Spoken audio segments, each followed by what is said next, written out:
un certain magicien, faux prophète juif, nommé Bar Jésus, 7, qui était avec le proconsul Sergius Paulus,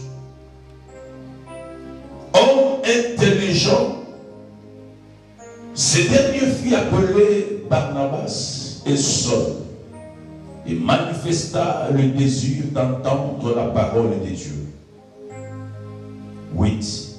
Mais Élymas, le magicien, car c'est ce que signifie son nom, leur faisait opposition, cherchant à détourner de la foi les proconsuls. Mon souhait, c'est d'amener l'Église à ce que chacun de nous puisse connaître un grand réveil alors personnel.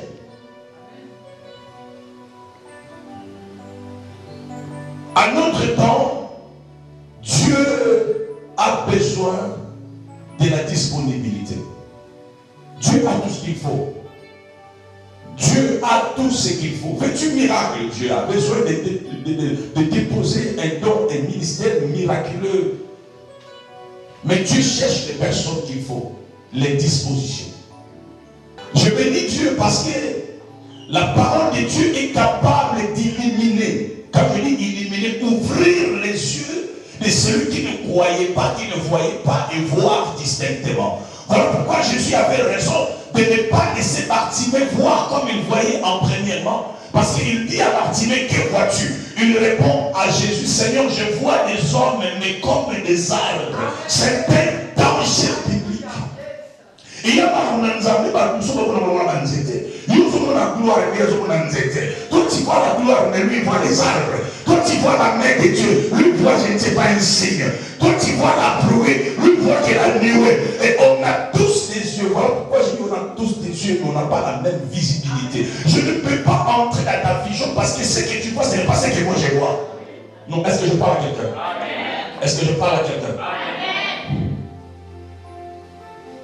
Bartimée, que vois-tu? Seigneur, je vois. Ça, c'est la première touchée. Que vois-tu? Je vois. Mais tu vois quoi? Dis-moi ce que tu vois. Je vois des hommes, mais comme des arbres. J'ai dit, c'est un danger de donner une machette à ce monsieur de couper les arbres alors qu'il va commencer à couper les hommes. Non, j'attends quelqu'un qui dit amen. Mais personne, tout le monde a le pouvoir dans été machette. Que vois-tu dans l'œuvre de Dieu? Que vois-tu dans ta vie personnelle? Que vois-tu quand tu sers Dieu? Que vois-tu quand tu es à l'église? Que vois-tu? Que vois-tu dans ta famille? Il aurait fallu que Jésus puisse changer la dispensation d'aller au deuxième second péché. Il touche en deuxièmement, il dit que vois-tu? Il dit maintenant je vois distinctement. Allez-y, parce que là tu vois clair. Cet homme a introduit dans sa maison, a introduit dans son palais ce qu'il ne fallait pas introduire.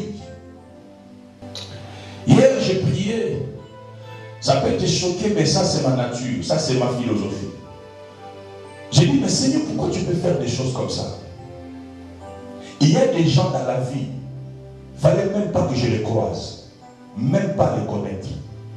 J'ai regretté dans mon cœur hier. J'ai dit, je fais couler des larmes. Le Seigneur me dira, toutes choses concourent au bien de ceux qui aiment Dieu. Amen. Si tu crois être expérimenté, il aurait fallu que tu passes par certaines diversités pour que tu sois expérimenté. Il y a des choses que tu ne peux pas fuir. Le Seigneur te fera passer par là. Parce que Dieu veut t'enseigner quelque chose. Oui, mais si tu demandes à quelqu'un toujours aujourd'hui, est-ce que pourrais-tu croire que cette personne, cette frère, cette soeur, cette famille-là, cet ami que tu croyais être ami, ma copine, ma prunelle, mon tout, il allait arriver là où tu es arrivé? Combien de gens qui ont des blessures intérieures, qui sont devenus incrédules, qui ont pris des décisions, plus jamais. Mais il ne faut pas faire ça. La Bible dit, si ta main sait faire des biens, fais-le. Qui n'a pas connu déception? Quelqu'un que tu as investi, tu as fait du bien, mais le lendemain, c'est lui qui va te faire du mal. Alors tu penses à dire ces choses en disant, Seigneur, si je savais que cela m'arriverait ça, il ne fallait même pas que je croise cette personne.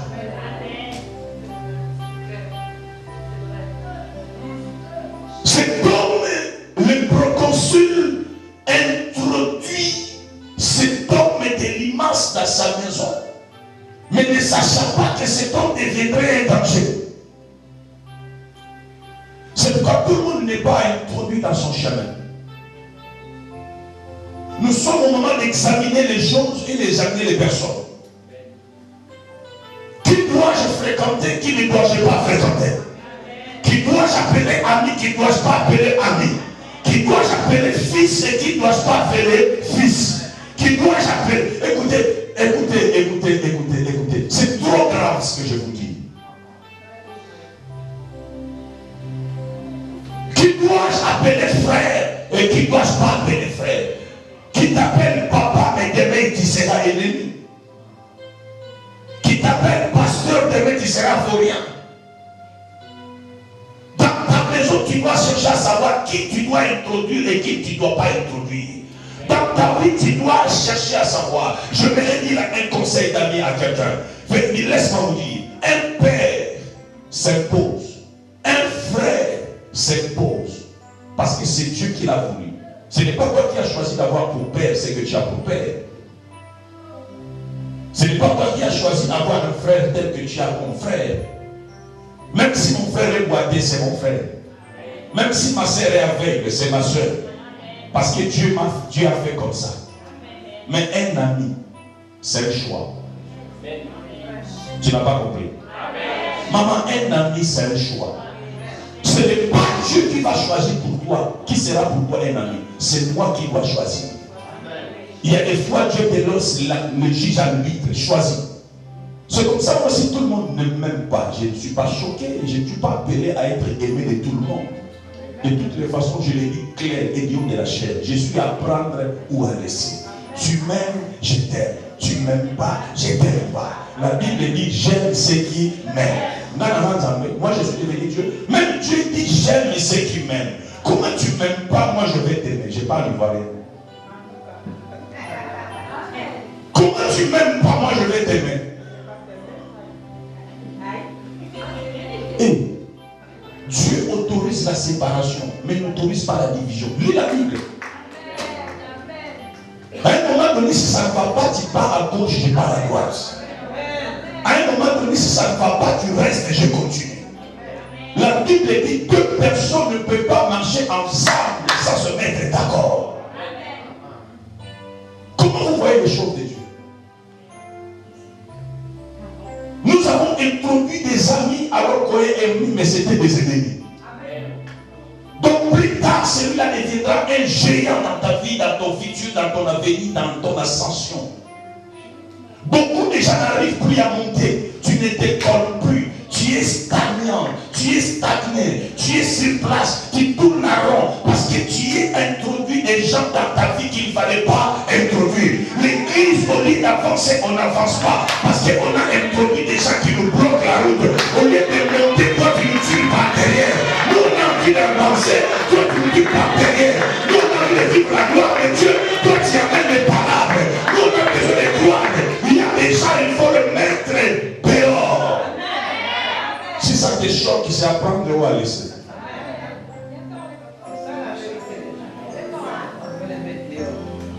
Je continue à vous dire ces choses. Même Dieu, qui a le pouvoir de tout contrôler, mais il n'a jamais voulu être entouré par un ennemi. Le jour où Satan s'est identifié comme ennemi de Dieu, Dieu a mis diable dehors. Parce que Dieu, il est entouré que des gens qui l'adorent. Les 24 veillards et les 4 êtres vivants qui jouent de nuit et disent Saint, Saint, Saint. Celui qui vit éternellement, vit encore à jamais. Frère, veux-tu marcher avec Fédor? Tu dois croire à moi et m'aimer.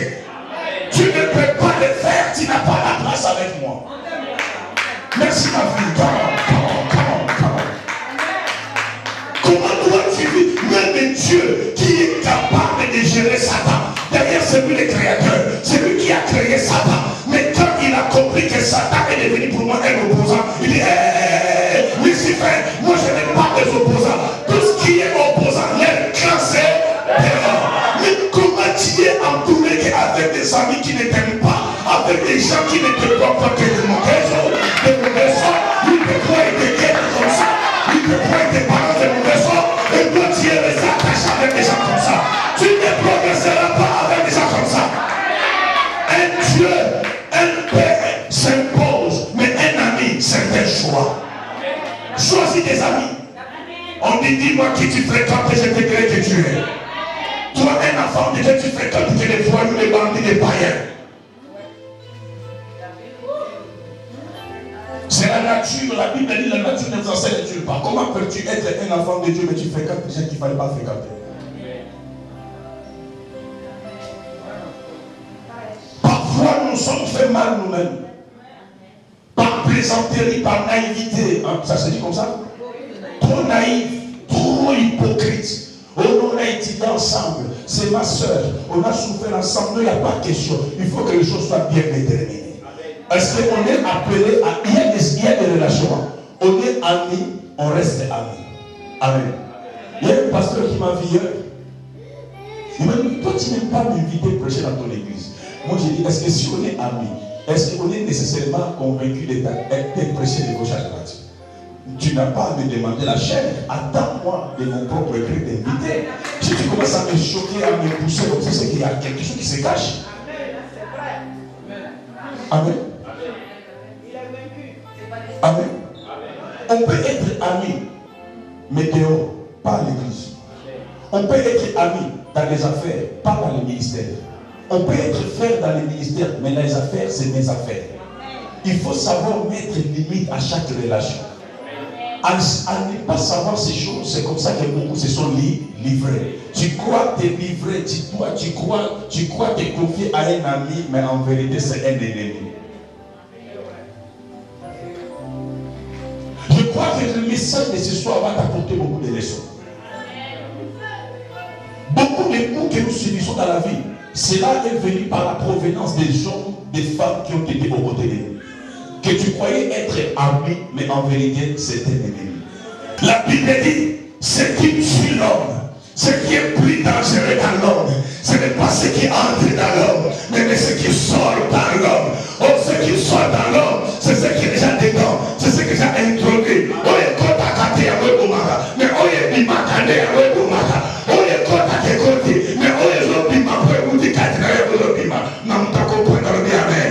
ce qui tue, ce n'est pas ce qui rentre, mais ce qui tue, c'est ce qui sort. Parce que ce qui sort, c'était déjà dedans.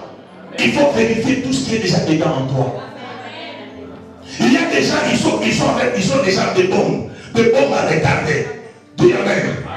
Ils ont des bombes à retarder. Parce que c'est déjà dedans. Et quand ça sort, ça éclate. Quand ça sort, ça explose. Parce que ce qui est dedans, ça tue. Ce qui entre ne tue pas. Ce que tu introduis dans tes relations, tu dois les vérifier. Ils sont pour, ils sont contre. Ils sont bons, ils sont mauvais. Les proconsuls, il a introduit pas n'importe quel danger, mais un magicien. Un magicien, c'est quelqu'un qui consulte l'occultisme, Satan lui-même. Comment toi tu peux introduire un homme dans ta vie, une femme dans ta vie, qui ne partage pas le même esprit que tu. Souvent on condamne, on dit, oh c'est lui, c'est elle. Mais non, parfois ce n'est pas lui, ce n'est pas elle. C'est ce qui est en toi, ce qui dérange. C'est ce qui est en toi, c'est ce que tu as entré en toi. Combien de fois nous n'avons pas entré les diables par de voies différentes. Toi-même tu es allé consulter les marabouts, ne sachant pas que tu as fait entrer un danger dans ton corps. Toi-même tu es allé consulter le féticheur. Tu as entré, on t'a donné des choses à boire. Tu as mis comme une quille le matin, à midi, le soir. Mais connaissant pas que ce que tu entrais en toi, ça va créer des problèmes dans le futur. Ce qui était autrefois le serpent est fini de devenir le dragon. Laisse-moi dire à quelqu'un, règle ce que tu peux régler aujourd'hui. Car peut ça peut devenir le plus grand danger dans ta vie.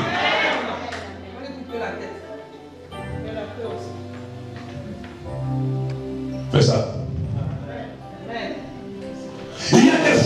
la vie, nous sommes mauvais. On s'est mis mal disposé parce que quand il s'en va dans l'église, j'ai compris que même il y a déjà, les jours qui viennent, on va établir un conseil d'administration de vérification. On sait déjà qui tu es, on parle de précaution. La Torah n'est pas une poubelle. La Torah n'est pas une poubelle qui engage n'importe qui. La Torah, c'est une église qui fait la paix, la joie, la non-paix. On saura qui tu es. Tu viens mettre les Israéliens ici, pas ici. Voici les pasteurs Mangrove là-bas. Mangrove, tu connais Mangrove? Amen. Je sais que là-bas, tu es Margaret. Ouais, Margaret. C'est là, c'est Margaret. Donc toi, on va te gérer à distance parce qu'on connaît déjà qui tu es. C'est une moucharde. Tu parles de trop, de tout et de rien. Je vais dire à mes enfants, faites attention parce qu'il y a une moucharde. Papa, Dieu a prévenu Satan et dit, faites attention. Parmi toutes les créatures que j'ai créées, il y a une bête, il y a un animal, le plus dangereux, le plus risé, c'est qui? C'est le serpent. Moi je crois, en bonne conscience, on doit prévenir le peuple de Dieu. Soyons bien avec tout le monde, mais fais attention vers celle-là. J'ai mal parlé. Si tu veux être libre avec tout le monde, sois bien avec tout le monde. Tu veux qu'on soit prudent avec toi et on sera prudent parce que tu te comportes mal. Tu ne vois pas, il y a des gens, dès qu'il arrive quelque part, tout le monde devient mal à l'aise. C'est vrai. Amen. Elle est là. Elle est venue. Mais il y a des gens, dès qu'elle n'est pas là, vous sentez qu'elle n'est pas là. Parce qu'elle amène la joie. Il amène la paix. Et ce qui est très dangereux, c'est quoi? De telles choses, de tels dégâts ne se produisent pas comme tout. T'es calme. Vous savez, il y a de certaines choses qui est en toi, mais tu ne le reconnais pas encore. Mais tu le sauras quand l'opportunité va se présenter. Il y a celui que tu appelles ami, parce que tu n'as encore pas vu. Tu le sauras les jours qu'il était jaloux de toi, quand tu lui diras que j'ai trouvé du travail. Tu le sauras quand les jours tu diras que j'ai un fiancé. Tu le sauras les jours où tu lui diras que j'ai commencé à voyager. Tu vas voir son cœur gonflé. Tu le sauras quand tu vas lui partager ton rêve. J'ai rêvé. Alors tu veux me dire que c'est toi qui vas me gérer? Joseph habitait avec ses frères, mais il n'a jamais compris qu'il ne partageait pas le même esprit avec ses frères. Il a su les jours où il s'est révélé à ses frères. J'ai fait un rêve. Regardez leurs réactions. Regardez leurs regards. Quand tu leur dis que Dieu m'a béni, quand tu leur dis que j'ai du travail, quand tu leur dis que voilà ce que j'ai trouvé, ils sont contents ou mécontents. C'est ce que je détermine aujourd'hui. Elimas, pas comme danger du dehors, mais Elimas comme danger du dedans. La Bible dit Elimas s'est opposé à Paul et Barnabas. Il est devenu tout rouge. Il est venu s'opposer au gouverneur en disant ne faites pas venir ces gens ici. La Bible dit quand Paul a su cela, il s'est levé avec colère et détermination. Il est allé parler à cet Elimas en disant l'homme rempli de toutes les rises, jusqu'à quand tu vas perturber, tu vas combattre la mission, la vision de Dieu. Et vous savez, le plus grand combat, ce n'est pas le combat du dehors, c'est le combat de l'intérieur. Vous savez que les États-Unis, tu peux les combattre, ils sont forts. Ils sont forts à l'intérieur qu'à l'extérieur. C'est comme ça que le 21 juin, si je ne me trompe pas, 2001, ce qui s'est passé, Ben Laden qui a brûlé, qui a croulé les ghettos de Pentagone au World Trade Center. Les États-Unis ont touché la tête parce que le pays le plus protégé du monde, tu peux les attaquer de l'extérieur, mais pas à l'intérieur. Et ils n'ont pas su. Comment est-ce que les satellites n'ont pas vu ça? Comment est-ce que tout ce que les systèmes satellitaires n'ont pas compris ces choses? Parce que ça ne peut pas se faire. danger. Tu sois attaqué à l'extérieur, mais pas à l'intérieur. Et le diable a compris. Je les attaque de l'extérieur, Jésus les protège. Mais si je les attaque à l'intérieur, vous comprenez que les combats de l'église, quand je dis l'église en général, ne se produit plus à l'extérieur. Mais la plus souvent, nos combats se produisent à l'intérieur. Qui a tué Jésus? Pas de l'extérieur, mais à l'intérieur. Judas n'est pas venu de l'extérieur, mais où? De l'intérieur. Parce que de l'intérieur, où c'est très dangereux. Parce que celui qui mange avec toi, il connaît tes secouilles, il connaît quand il dort, quand il sort, quand il revient, quand il... Non, mais c'est trop dangereux, tu es visé. Acclamez les Seigneur. Et le diable a fait quoi? Il a mentionné, il a mis des antennes qui va t'exposer, qui va te contrôler, qui va envoyer des nouvelles, des informations. Mais il a endossé cela en toi. C'est comme ça que tu comprends même tout ce que j'ai fait comme projet. Mais qui donne les informations? C'est les indices que le diable a placés dans ta vie. Combien de mamans africaines, de papas africains, de parents africains n'ont pas maudit leurs enfants sans se rendre compte? La Bible dit mon peuple périt par manque de connaissance. On vous coupe les incisions jusqu'ici. C'est comme ça que vous verrez, il y a des gens quand ils s'énervent, les nerfs la sortent, les délégués. Vous le voyez bizarre, vous le reconnaîtrez plus. Parce qu'en lui, on lui a investi des esprits. Et quand tu es investi de telles choses, plus tard, c'est ces choses-là qui te fait mal. Il y a un homme qui n'avait pas accompli ces choses. Il y a un homme qui a combattu la même chose que toi et moi. Il s'appelait Paul. Il dit, je ne sais pas ce que je fais. C'est comme ça que vous entendez parmi beaucoup de gens qui disent, Nazoye bate makambo na losala. Tu dis, mais c'est toi qui as fait ça. Il dit, mais je ne comprends pas mon combat. Je ne comprends pas. Pourquoi on ne prononce jamais ce terme dans la délivrance? Je ne comprends pas. Si tu ne comprends pas, c'est que tu ne vois rien. Si tu vois quelque chose, c'est que tu comprends quelque chose. Non. Je parle bien. Je parle bien. Écoutez-moi, écoutez-moi. Quelqu'un me dit, papa, je vais te dire quelque chose. J'ai rêvé la nuit. Tu dis bon, vas-y. Écoutez ce qu'il a commencé. Il commence par dire, je ne comprends pas. La nuit, je dors, j'ai rêvé.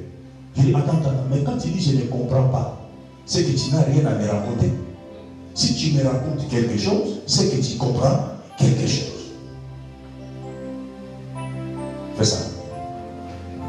Et ça, le langage à ma bébé, c'est le langage de plusieurs qui te dit, je ne comprends pas.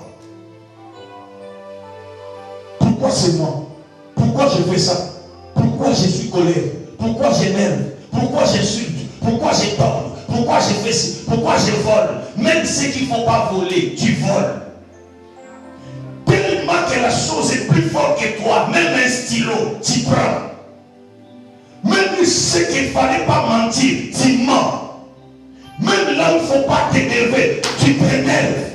Là il ne faut pas, non. Là il ne faut pas donner ton corps. Je vis des gens donner son corps gratuitement. Même les prostituées les donnent avec l'argent. Mais toi, il y a bourré, il y a offélé, gratuit. Maintenant je ne comprends pas. Est-ce que j'ai chanté quelqu'un? Oh, parce que vous m'avez regardé là. Même une prostituée donne avec indifférence. Mais toi gratuitement. Comme ça là, ton Sénégal, allons-y. Mais non. Et tu lui dis, mais comment tu peux mener une vie désordonnée comme ça? Tous les hommes que tu connais pas, oh, je ne comprends pas. Tu comprends quelque chose. Tu ne peux pas régler la chose si tu ne la comprends pas. Est-ce qu'on peut acclamer le Seigneur? Mes amis, nous sommes dans la clinique spirituelle. Tu ne peux pas aller voir le médecin. Après tu dis, oh je ne comprends pas, je suis malade. Les médecins sont là. Qu'est-ce que tu allais dire? Tu as mangé quoi? Parce que te dire là-haut, je ne comprends pas. Le médecin ne comprend pas ça. C'est comme ça quand tu dis, je ne comprends pas, je suis malade, il va te poser la question autrement. tu as mangé quoi? Il saura qu'à cause de ce que tu as peut-être mangé, qui a causé mal au ventre. C'est parce que s'il y a du fumée, c'est qu'il y a du feu quelque part. Il n'y a pas de fumée sans feu. Il n'y a pas une maladie sans cause. La Bible dit toute malédiction sans cause est nulle et sans effet. C'est-à-dire, s'il y a une malédiction, il y a une cause. Si ta vie ne va pas, c'est qu'il y a une cause. Si ton mariage ne marche pas, c'est qu'il y a une cause. Il y a une cause. Si ta vie ne marche pas, si ta finance ne marche pas, c'est qu'il y a une cause. Si tu es malade, c'est qu'il y a une cause. Si tu ne sers pas Dieu comme il faut, c'est qu'il y a une cause. Le problème, c'est quoi? Ce n'est pas d'être malade, c'est de découvrir ce qui est la cause de ma maladie. C'est la cause qu'on va soigner, qu'on va traiter. Amen. Vous savez, ici, le verbe est employé la haine. Pas que je ne veux pas, mais c'est que je hais. Tu sais ce que tu hais, ce que tu ne veux pas. Et l'apôtre Paul dit ce que je veux, je ne le fais pas. Mais ce que je ne veux pas, ce que je hais, c'est ce que je fais. Il dit, maintenant, ce n'est plus moi qui le fais. Tu as compris maintenant le problème?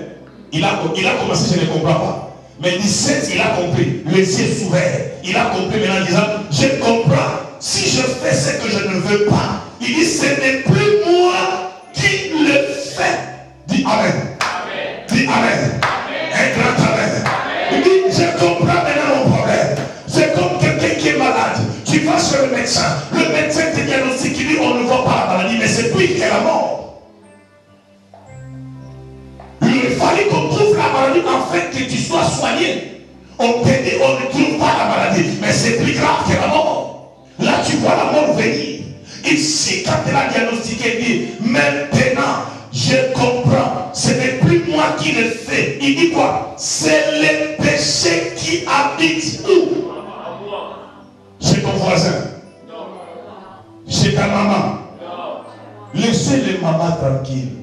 Laissez les papas tranquilles. Ils ont déjà beaucoup fait dans ta vie. Laissez-les tranquilles. S'ils étaient sorciers, ils allaient te bouffer dès lors tu naissais. Il dit, je comprends maintenant. Le problème est où? Il dit, c'est le péché qui habite à moi. Ce qui est bon, je le sais, mais n'habite pas en moi. Ah, ce qui est bon, tu le sais. Ce qu'il faut faire, tu le sais. Mais cela n'habite pas en toi. Mais ce qui est mal, c'est ce qui habite en toi. C'est ce qui fait que tu n'arrives pas à faire le bien.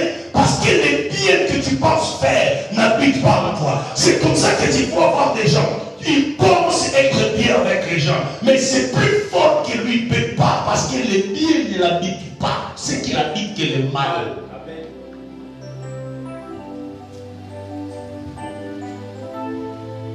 Regarde-moi.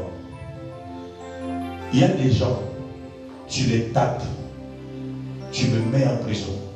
Tu me dis qu'il ne faut jamais faire du bien aux gens. Tu vois pas que ce que tu fais du bien, ils te font du mal. Ne fais plus jamais du bien. Ils pleurent, ils tombent, ils font tout ce qu'il faut faire. Mais vous serez choqués de voir la personne que vous avez dit ne fait plus jamais du bien aux gens. C'est la même personne qui fait du bien aux gens. Tu sais quoi? Parce que le bien l'habite. Amen. Fais ça. Combien de fois tu as pris la décision? Plus jamais je vais saluer mes ennemis. Ils m'ont trahi. Mais c'est plus fort que toi. Plus jamais ma mère, je l'adresserai la parole.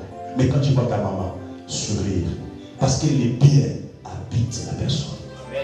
Paul dit, ce que je hais, le mal habite en moi. Mais ce que je vais faire comme du bien n'habite pas en moi. Il peut pleurer. C'est quand tu vois les sorciers. Regarde-moi. Un sorcier peut pleurer. Il pleure. Il demande pardon. Mais il dit, je ne reprends plus. Demain, il reprend. Tu sais quoi? Dans la sorcellerie, la chose qu'on enlève, le pardon. L'amour n'y est plus. Mais comment tu donnes l'amour alors que tu n'en as pas? Acclamez, acclamez, acclamez, acclamez le Seigneur.